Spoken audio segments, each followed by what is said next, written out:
I don't know what the writer and comedian Hardeep Singh Kohli has in common with the Conservative parliamentary candidate and leader writer Antonia, but we're about to find out. Defence is about fundamental values as a country and where you want to be in the world. I think that you can get that message across to people because there is still huge respect for what the armed services are doing, whether or not the particular action that they're engaged in Afghanistan is popular or not. What the armed services do is part of what we're sort of proud of as a country, and we haven't been supporting them properly.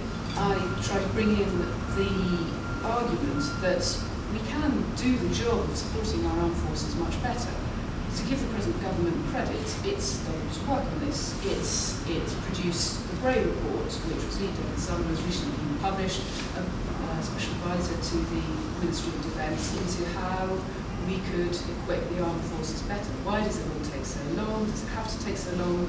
Couldn't we commercialise the process? I think that can be done.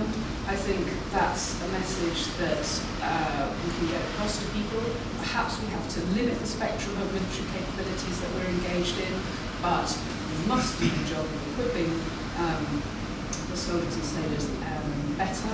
And I would like to leave that thought with you, perhaps as you go around wearing your poppy and remembering what a role this country has played in the world in the past.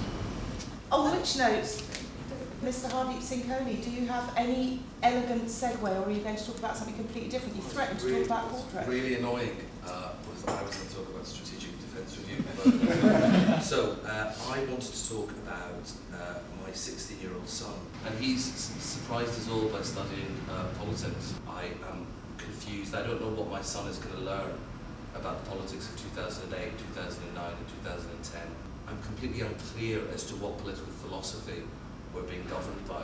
People have spoken about this idea, certainly in my consciousness for the last 4 or 5 years, that we're not really electing a Prime Minister, we're electing a Chief Executive. I genuinely think we missed an opportunity to have a revolution, I really do, and I don't say that glibly, and I don't say that for the sake of comedy.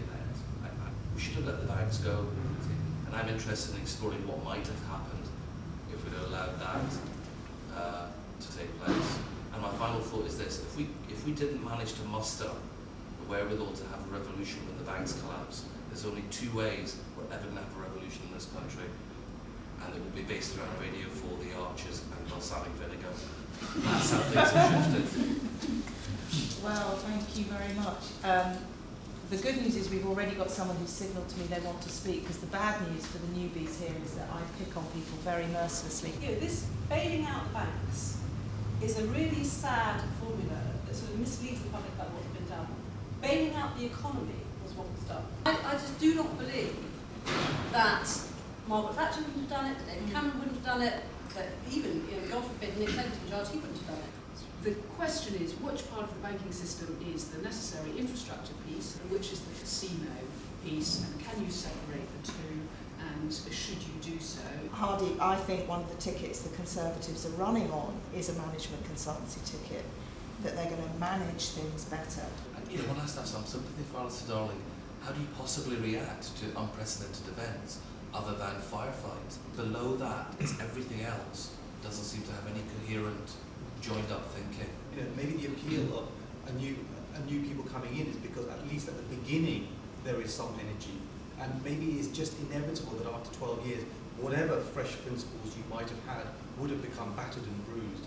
And so I don't think that it's necessarily because there are no big ideas. Perhaps it's just that the people carrying the ideas, have been beaten down by the messy reality of everyday life.